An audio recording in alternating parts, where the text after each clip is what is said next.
ngan me tsiri ka kena ngata rimboche zeto ngata religious level ngata choose na tokse ya ngata yontan zera na nya po hanga chenmo sope pene khopjin tenenge bangla chenmo gyabin nge zuko gari shulin nge gari na yontan izakse zuko khorang tontak khorang sose gyursong ta manade ki pene choches la yontan choa tokshigale. Today Western schooling is responsible for introducing a human monoculture across the entire world. Essentially the same curriculum is being taught, and it's training people for jobs, very scarce jobs, but for jobs in an urban consumer culture. The diversity of cultures as well as the diversity of unique human individuals is being destroyed in this way.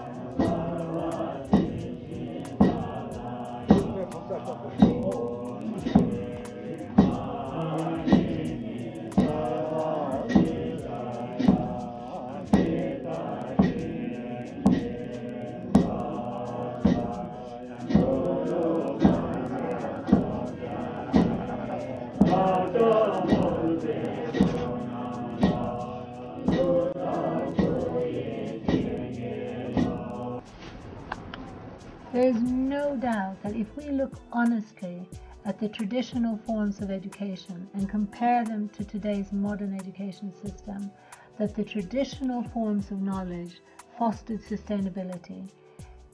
All these cultures were not perfect, but they did know about their own specific climate, soil, water, and they did manage to survive independently, in charge of their own lives. Western education has grown over the last few centuries, especially with the rise of industrialization, was basically not to create human beings fully equipped to deal with life and all its problems, independent citizens able to exercise their decisions and live their responsibilities in community, but elements to feed into an industrial production system. They were products with partial knowledge. We moved from wisdom to knowledge, and now we are moving from knowledge to information, and that information is so partial that we are creating incomplete human beings. When modern Western education is introduced into traditional cultures around the world, it creates a huge sense of inferiority. The school books talk about a Western urban consumer culture as progress, as the only way to be. And the end result is that children end up feeling that their own culture, their language, their way of doing things is backward, primitive and shameful. I heard from my grandmother that before the women, they don't used to go to school. They just stayed in the house, and they went to they went with the cows in the mountains, and they come back in the evening and they make food and other things. One of the things I've seen that education has really created is a sense of inferiority at many levels. One, at the level of elders. I've visited many villages wanting to learn from elders and kinds of traditional practices, and the first response is always, I don't know anything, go and talk to my son, he's a 10th class pass, or he's a 12th grade pass, or whatever, and I don't know anything, I don't understand anything. And so that is always probably, in my life, that has been one of the most painful things I've heard over and over in villages. Dene I jingbari la somani yontan jigman toksik thorma thorba sangne dene amalengun ngaja nangyam po produce tana tenna bo amalengun jejuk ngaja mane yontan me ngaja chang sesame jejuk.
There's a widely held belief today that it is through modern education that we're going to raise people out of poverty.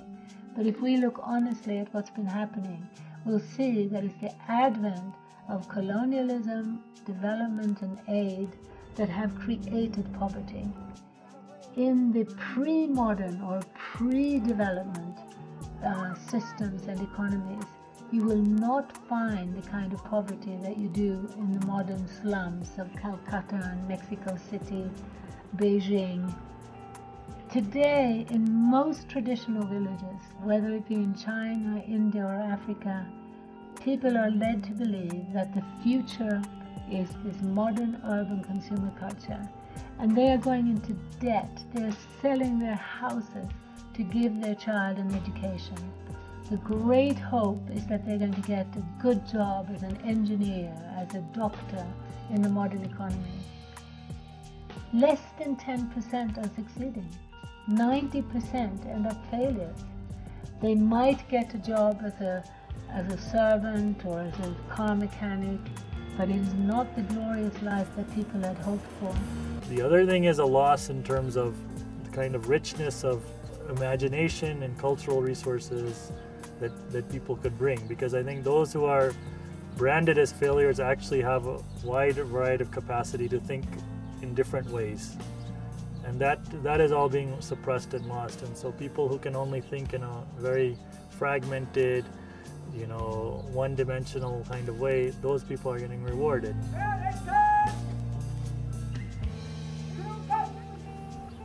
Anybody who claims to be concerned with social justice need to have a serious conversation around that.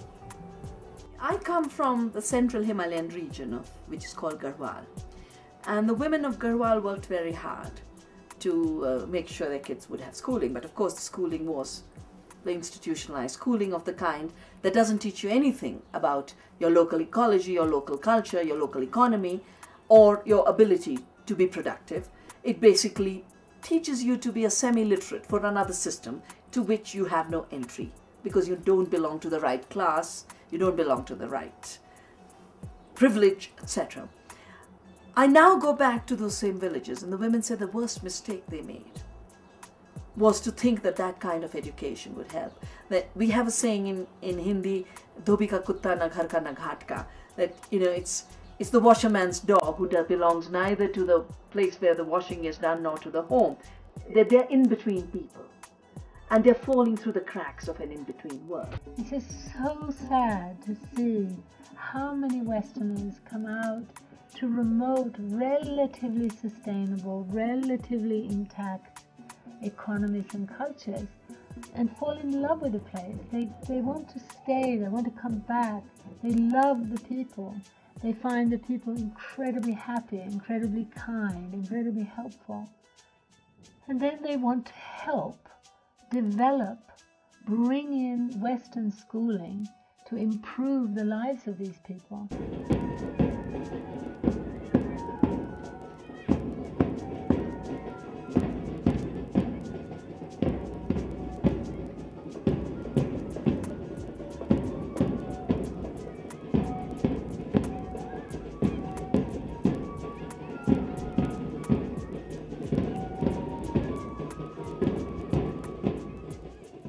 When I look at the number of really well-intentioned people who are trying to help other people with this package of schooling and aid, I really don't think that there's any bad intention behind that. I think it's purely out of good-heartedness and a will to help other people. It's just that they don't connect the dots. They don't often stay long enough to really look at the overall impact. And they simply don't look broadly enough. I did my schooling from Moravian Mission School, which is in Leh, which I think is the best school of Ladakh. I don't know about my culture very much. We are not really much aware about our tradition and all. We are trying to compete with them. We just after money.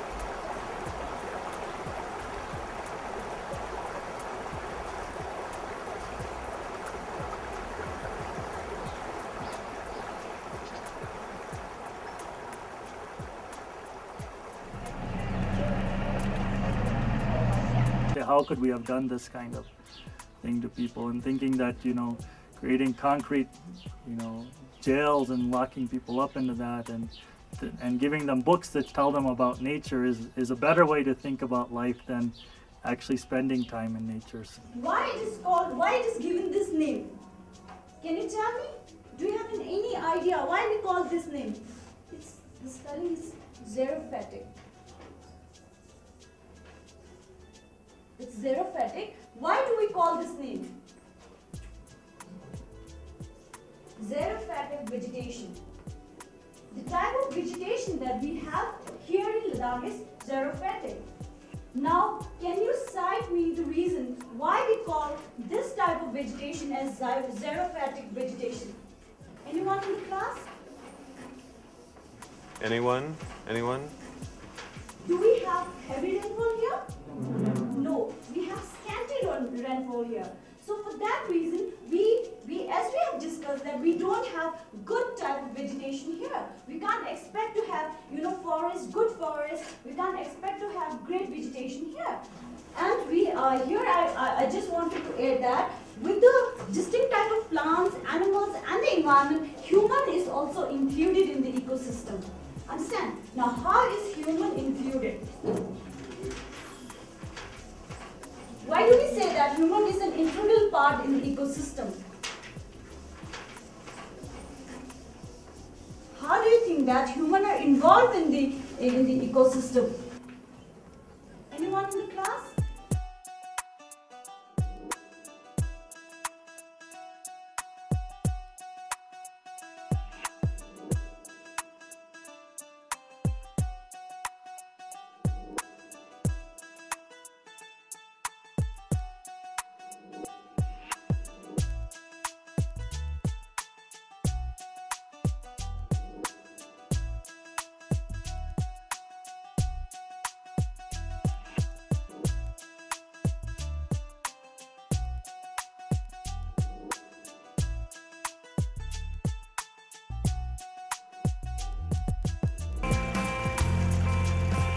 유랄락 뭐 borcesto ngata chunit lak mo borcesto tola parang aba amang li chu chun laman lapche yure na stoppo ma phang benete fe keje yure na hak tim tumak matang lakpa ma chu saboni shul matang te tu jene yale chu chun na phala te bozera na nyapo chu chenmo sonsiang te bolu sana yale te daksa yale ngata yar ke skar mo tenan ko aba amang la te ze se sik tu shik mathobaina ya tuni maya nain tene tezam sik zerang mazebano nyanang mayan pasane garung sa pozak tusta pasane ngata environment bo tene te chu te sanga chulung po sanga stoppo jana yali sakyat po ama khor ama toshino senel bub nasa senel sakyat po khorang bo ngata beng toshino senel tene tsumba sani ngata di sakyat po zeshkan bo ngata phatsena pura mirap na mirap ngata bor ngen che sakyat chino wala yontan jana po pena ngachik che yontan jiyoto nge yontan bo tak khuri nge thugo tangen chis mana ngen jine.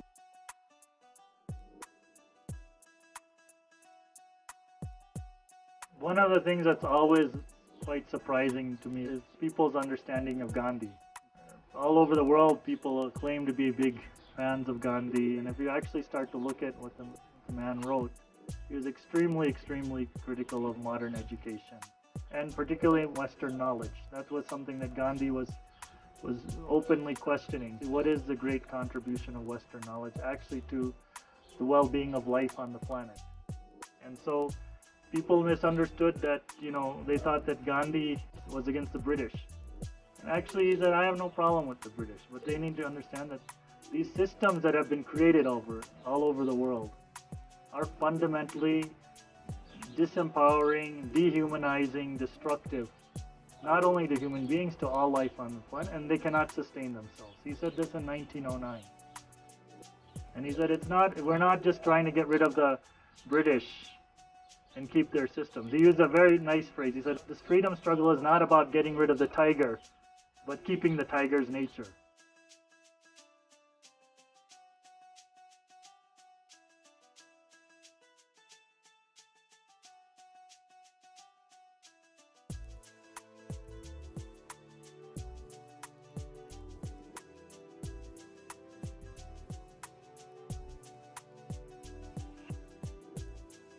And you know, we don't think of ourselves as a culture. Therefore, when we export something like our economic model, we don't see it as what it is, which is just one option, one way of organizing economic behavior.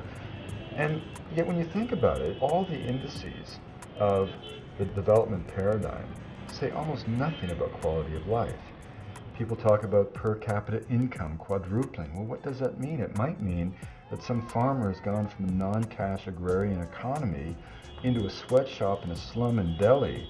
Is his quality of life gone up because his income's quadrupled? I mean, that's another part of our kind of cultural myopia. We put out this idea, which I think is a blatant lie, that if people buy into the dictates of our economic paradigm, that somehow they will magically achieve the wealth that we enjoy in the West. Ain't gonna happen. Just on energy resources alone, it would take 4 planet Earths to bring the whole global population to our level of consumption. So, you know, we project this world view overseas with this illusion that if people buy into it, they'll achieve what we have. And then you have to back up and say, well, what is it that we have that makes us so spectacular? Many wondrous things. I mean, believe me, if I get in a car accident, and my arm's cut off, I don't want to be taken to an African herbalist. I want to be taken to an emergency room. I'm not knocking our culture. But on the other hand, you look at the way we make money, the way we earn our daily bread is based on an economic paradigm that by any scientific definition is changing the biochemistry of the biosphere. This is not trivial, and it certainly doesn't suggest that our way of life is a paragon of humanity's potential.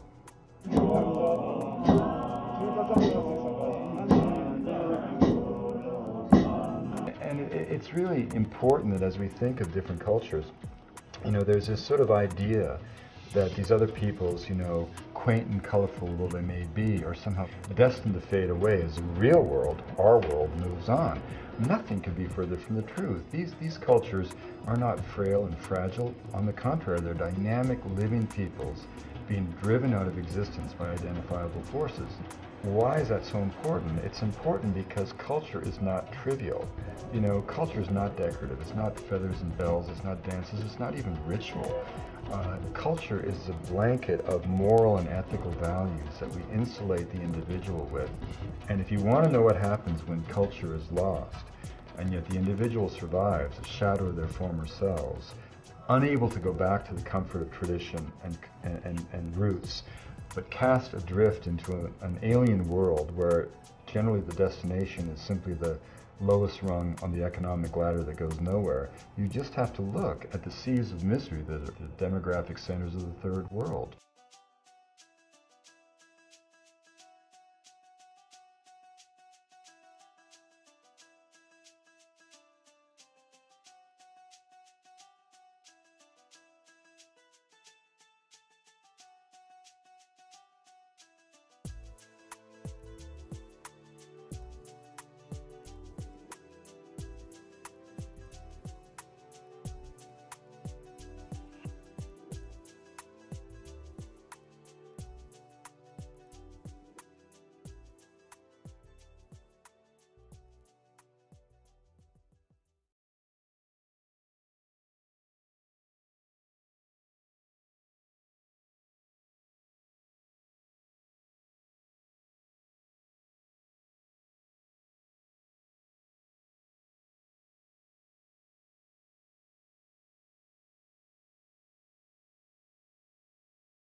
Is an assumption that Western education, Western knowledge is universally applicable, is something that is superior.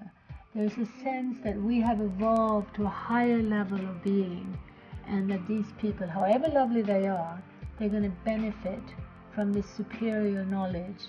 The saddest state of this is of the NGOs who think that they are actually going in and helping communities by helping them lose their languages and helping them lose their self-sufficiency and helping them, tying them into the global economy and getting them more cash, which ultimately leads to them having less control over their own lives.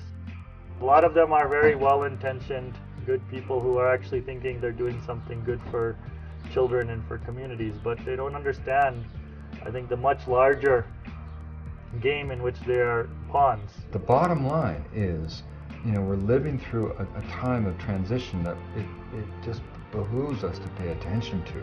It's like what Margaret Mead said before she died. Her greatest fear was that as we drifted blindly toward this blandly amorphous generic world, whatever it's going to be, we would wake one day as from a dream, having forgotten that there were even other possibilities of life itself. These peoples, these visions, aren't failed attempts at being us. They're unique answers to the fundamental question, what does it mean to be human and alive?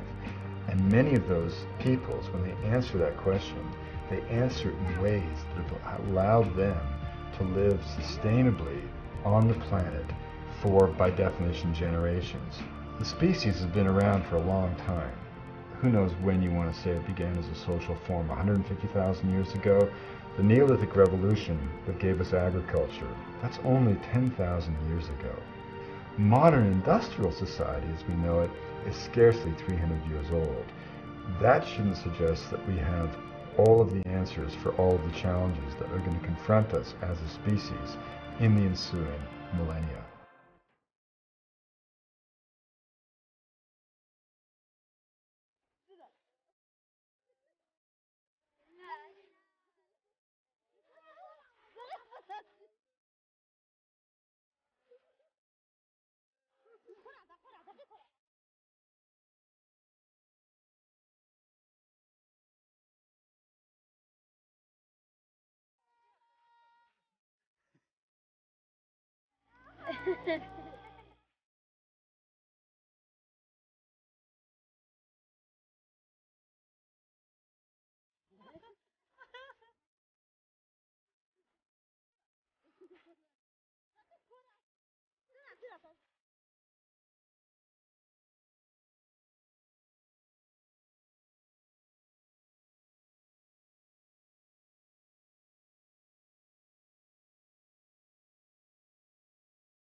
Julie.